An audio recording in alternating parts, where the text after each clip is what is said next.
ہم نے نظم کے شروع میں دیکھا کہ جبریل نے ابلیس کو نہ صرف بڑے پیار سے مخاطب کیا کہ اے ہمدم درینہ کیسا ہے جہان رنگ و بو، بلکہ ابلیس کو آگے چل کر اپنا چاک دامن رفو کرنے کا بھی مشورہ دیا۔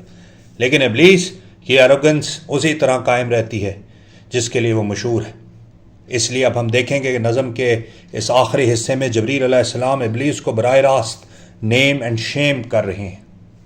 جبریل: کھو دیے انکار سے تو نے مقامات بلند، چشم یزداں میں فرشتوں کی رہی کیا آبرو۔ یعنی تو ہمارے ساتھ ہوتا تھا، ہم میں ہی تمہارا شمار ہوا کرتا تھا، اور پھر تیری ہی وجہ سے، تیرے اس انکار کی وجہ سے جو تو نے اللہ کے حکم کا کیا، نہ صرف تیری رسوائی ہوئی بلکہ ہمیں بھی شرمندگی اٹھانی پڑی۔ ہم نے تو اپنے مالک کے حکم کے آگے آج تک کبھی انکار نہیں کیا، لیکن تو نے جو انکار کیا اور جس پر تم آج تک قائم ہو، اس کی وجہ سے ہمیں ایک سینس آف یا ایک فیلنگ آف شیم اور گلٹینس ہے۔ تم نے چشم یزداں میں ہماری کوئی آبرو نہیں چھوڑی۔ اب یہ کس انکار کی بات ہو رہی ہے؟ اس کے لیے ہمیں قرآن سے رجوع کرنا پڑے گا۔ یہ وہی انکار ہے جس کو قرآن آبا کہتا ہے۔ آبا کا معنی انکار کرنا یا بلیٹنٹلی ریفیوز کرنے کے ہوتے ہیں۔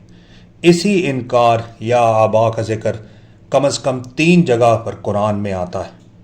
سورہ بقرہ آیت نمبر 34، بسم اللہ الرحمن الرحیم، وَإِذْ قُلْنَا لِلْمَلَائِكَةِ، اور جب ہم نے کہا ملائکہ کو اسجدوا لآدم فسجدوا الا ابلیس ابا واستکبر، ابا واستکبر، اس نے ریفیوز کیا اور استکبار کیا، اس نے غرور کیا، تکبر کیا۔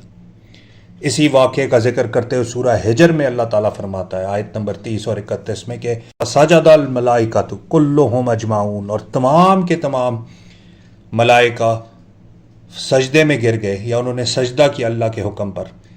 اسی واقعے کے بعد جب اللہ نے حکم دیا انسان کو سجدہ کرو، الا ابلیس ابا، سوائے ابلیس کے، اس نے ریفیوز کیا، ابا۔ سورہ طٰہٰ آیت نمبر 116، وَإِذْ قُلْنَا لِلْمَلَائِكَةِ